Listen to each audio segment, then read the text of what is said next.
Welcome to The Explainer. Today, we're embarking on what I can really only describe as an epic, deeply introspective exploration of the human experience.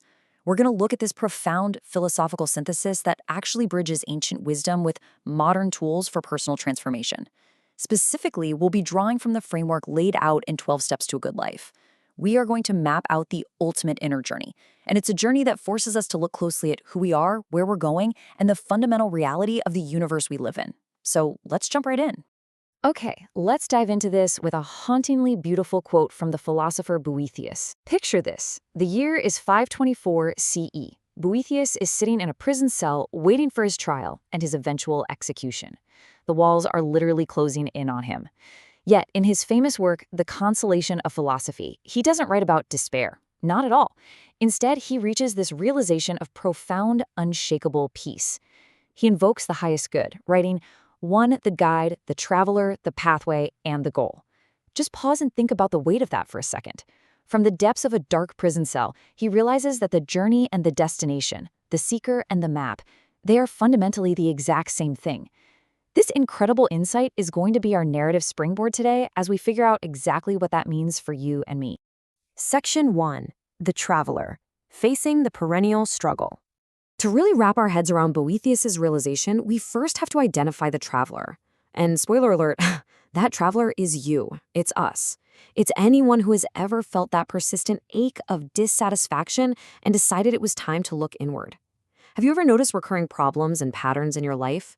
Maybe these deep-seated frustrations that just absolutely refuse to go away, no matter how much you achieve? Or maybe it's a sense of unmet needs, self-sabotaging habits, or just feeling completely torn by inner conflict. I want to validate those feelings for you right now. If you're nodding along, you are not broken. These are incredibly universal symptoms. They act like a mirror, reflecting a very relatable tension between who we currently are and who we so desperately want to be. The source material actually gives this exact feeling a very concrete name, the perennial struggle. It's this deep, lifelong tension living inside every single person. It's the enduring inner conflict between light and shadow, our desires and our fears. A lot of the time, we think of this unnameable tension as some kind of personal flaw, right? Like a bug in our psychological software that needs to be permanently fixed. But it's not a bug. It's a universal feature of the human experience. It's literally the friction that makes growth possible. Section 2. The Pathway. Embarking on the hero's journey. So, once you accept that you're the traveler dealing with this perennial struggle, well, you realize you actually have to walk a path to do something about it. You've got to step out of your comfort zone. That pathway is beautifully illustrated as the hero's journey, a concept made famous by mythologist Joseph Campbell. First up is the departure, leaving the familiar comfort zone of your old everyday habits. Second is the initiation, entering the unknown, facing your demons, and grabbing hold of new knowledge and wisdom. And finally, the return, coming back to the ordinary world but totally transformed. What's brilliant here is how the source material turns the abstract and honestly sometimes tedious emotional work of personal development, like the 12 steps, into an epic quest. You aren't just working on yourself. You are a hero descending into the unknown to retrieve something absolutely vital. And this brings us to exactly why diving into that unknown is so incredibly necessary. No problem can be solved by the same consciousness that created it. This quote from MMA fighter Melissa Scare-Croden just hits the nail on the head. Our current worldview, our current state of mind, is exactly what got us stuck in the first place. If you just stay in your comfortable, rigid mental box, the only solutions you're ever going to find are the ones already trapped inside that box with you. To find genuine truth and transformation, you literally have to step outside. Section 3. The Guide. Relying on a higher power. Now, what's really interesting here is that no hero walks the path completely alone. We have to rely on a guide. In the 12-step framework, this is usually called a higher power. But regardless of your specific spiritual beliefs, the core idea is realizing you're part of a broader, friendly universe, reality itself. But how do we actually interact with it? Well, the old way is crashing into reality. It's destructive, it's reactive, and it's all about forcing outcomes because you're driven by denial and fear. It's like walking face first into a closed glass door because you absolutely refuse to believe it's there. The new way, participating in reality. It's proactive and healthy. Instead of fighting the ocean, you adapt to the currents. You ride the wave. You basically become partners with reality instead of its victim. Which leads us to this incredibly powerful quote from psychiatrist M. Scott Peck. Emotional sickness is avoiding reality at any cost. Emotional health is facing reality at any cost.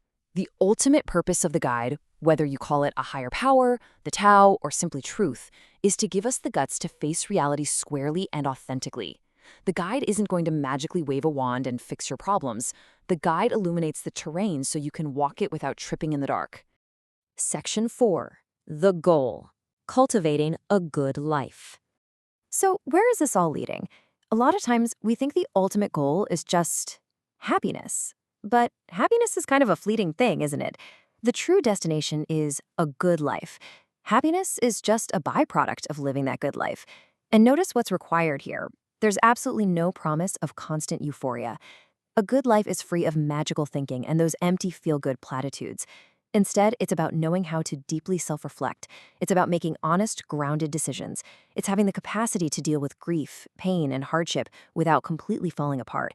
And above all, it requires consistently doing the hard work. A good life isn't something you just magically stumble into. You build it by breaking free of your illusions and committing to continuous, intentional action. Section 5. You are the journey, the ultimate synthesis. So the crucial point is, this is where we pull all these threads together to reveal the profound truth Boethius discovered in his cell. You actually cannot separate the traveler from the path, the guide, or the goal. Why? Because the prisons we are desperately trying to escape are entirely self-made. The chains that bind us are forged by our own hands. That's a heavy, impactful realization. The reason you can't separate the traveler from the path is because the obstacles blocking your path are literally made out of your own distorted worldviews, your own fears, your own refusal to face reality. Therefore, true transformation doesn't happen out there in the world. It happens entirely inside of you. When things change inside you, things change around you. This is it. This is the final resolution of Boethius's prayer. Because the internal and the external are so tightly linked, everything collapses into a single unified experience. The guide, which is your inner truth, the traveler, your awareness, the pathway, your daily choices, and the goal, a good life. They are all one. They are all just different expressions of the exact same process of you participating in reality. Think about one of those maps at a huge shopping mall or a national park. You know, the ones with the little red "you are here" dot? That dot grounds you. Well, in the abstract cosmic map of existence, you are always at the exact center of your own universe. You are this spark of consciousness floating in a great unknown. Whenever you feel lost in that perennial struggle, whenever you feel adrift in the chaos of life, you just need to look down at your own feet and realize you are here. The path is literally right where you are standing. Which leaves us with one final, lingering question to wrap up our explainer today. What step are you on? This personal journey of self-transformation isn't a one-and-done kind of deal. It's forever ongoing. The traveler is always walking, the path is always unfolding, the guide is always whispering, and the goal is realized in every single honest step you take. So take a moment today, find your center on the map, and ask yourself, what step are you on? Thanks so much for joining me on this journey today. Keep learning, keep exploring, and I'll see you next time.